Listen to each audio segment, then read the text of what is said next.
आखिर क्यों मार्वल की मूवीज़ जो हैं वो पहले की तरह वाइब नहीं दे रही। पहले की तरह एमसीयू जो है अब एमसीयू फील नहीं होता है, और पहले की तरह हर मूवी जो है हमें वो एक्साइटमेंट क्यों नहीं दे पा रही है जैसा पहले ओजी एवेंजर्स के टाइम पे हुआ करता था। क्या ये सिर्फ ओजी एवेंजर्स के रिटायर हो जाने की वजह से है?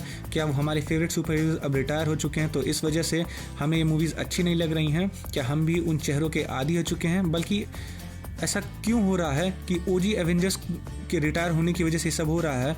इस तरह की एक्सक्यूज़ को हमारे सामने पेश किया जा रहा है। तो आज की इस वीडियो में हम इसी टॉपिक के बारे में डिस्कस करने वाले हैं। तो बिना किसी देरी के चलिए इस वीडियो में आगे बढ़ते हैं। गाइज, ओजी एवेंजर्स के रिटायर हो जाने की वजह से ही सारी हाइप और नॉस्टैल्जिया खत्म नहीं हुआ है। एक्चुअली में पहले के टाइम पे जब एमसीयू की शुरुआत हुई थी 2008 में, जब हमें पहली आयरन मैन मूवी देखने को मिली थी, तो मार्वल ने ऐसा full flesh super hero franchise का कुछ प्लान नहीं किया। तो बस ओरिजिनली आयरन मैन की ट्रायलॉजी बनाना चाहते थे। आयरन मैन की मूवी हिट हुई, जिसके बाद जो है फिल्म के एंड में जो क्लिफ हैंगर हमें दिखाया गया, उसके बाद फैंस की एक्साइटमेंट बढ़ी, इस मूवी को अच्छा रिस्पांस मिला। इसके आगे के सीक्वल्स लाए गए, हल्क आई, आयरन मैन 2 आई, जिसके बाद जो है मार्वल जो है एवेंजर्स की मूवी लाकर फर्स्ट पार्ट में ही स्टोरी को कंक्लूड करना चाहता था। लेकिन एवेंजर्स की जो मूवी है उसने इतना ज़बरदस्त मार्वल को रिस्पॉन्स दिया कि उसके बाद से जो मार्वल के एग्जीक्यूटिव्स थे, केविन फाइजी और बाकी के सारे सीनियर एग्जीक्यूटिव्स, उन्होंने इसके आगे इसको एक फुल फ्लेज फ्रेंचाइजी बनाने के बारे में सोचा, बिल्कुल जैसे स्टार वॉर की फ्रेंचाइजी है। क्योंकि उससे पहले डिज्नी की सबसे बड़ी फ्रेंचाइजी जो थी वो स्टार वॉर्स की थी, और अब डिज्नी के पास एक मौका था अपने पास एक और मनी मेकिंग फ्रेंचाइजी को क्रिएट करने का। जिसके बाद मार्वल एवेंजर्स के सक्सेस के बाद उन्होंने कभी भी मार्वल को रोका नहीं। उन्होंने जितने पैसे लगाए उन्होंने सिर्फ अपने कैरेक्टर और अपनी कास्ट पर ध्यान नहीं दिया, बल्कि उन्होंने फिल्म की क्वालिटी, स्टोरी, हर एक चीज़ पर ध्यान दिया। जिस वजह से इन्फिनिटी वॉर जब आई थी तो हमें बिल्कुल भी एक्सपेक्ट नहीं था। हमें लग रहा था ये मूवी क्लिफ हैंगर पे बेशक खत्म होगी, लेकिन हमें इस बात का बिल्कुल भी आइडिया नहीं था कि इतने सैड नोट पे ये मूवी जो है खत्म होने वाली है। यहाँ तक कि एवेंजर्स एंड गेम में भी हमें ये लग रहा था कि सब कुछ ठीक हो जाएगा, और हम कहीं ना कहीं ये मान के चल रहे थे क्या पता मार्वल इस हाइप को हमें दिखा रहा हो कि हाँ कुछ कैरेक्टर्स की डेथ होने वाली, लेकिन एक्चुअल में ऐसा कुछ होगा नहीं। लेकिन हम जो सोच रहे थे वो सब उससे बिल्कुल उल्टा हुआ। जो हम इतने सालों से एक्सपेक्ट कर रहे थे वो हुआ, जो नहीं कर रहे थे वो भी हुआ।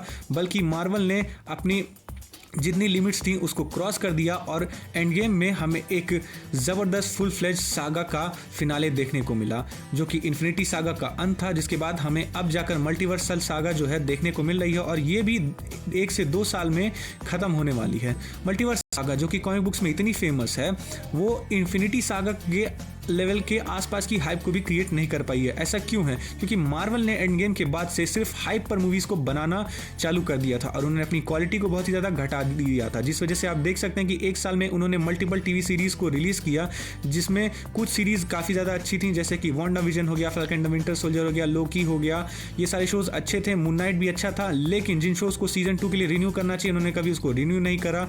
जिन शोज़ को होना ही नहीं चाहिए उन शोज़ पर ये लोग मेहनत कर रहे हैं, जैसे कि शी हल्क हो गया और वांडा विजन जैसे शोज़ को जब इन्हें रिन्यू करके आगे के इसके सीक्वल्स आने चाहिए थे। इन्होंने मल्टीवर्स में वांडा की स्टोरी को हमें आगे दिखाया, वो तो अच्छी बात थी। लेकिन मल्टीवर्स ऑफ मैडनेस में भी इन्होंने इतनी ज़्यादा हाइप क्रिएट कर दी कि हाइप के चक्कर में इन्होंने जो भी मूवी में सरप्राइज एलिमेंट थे वो सब ट्रेलर में दिखा दी, जिसके बाद इनके पास एक्चुअल मूवी के लिए कुछ भी नहीं रह गया।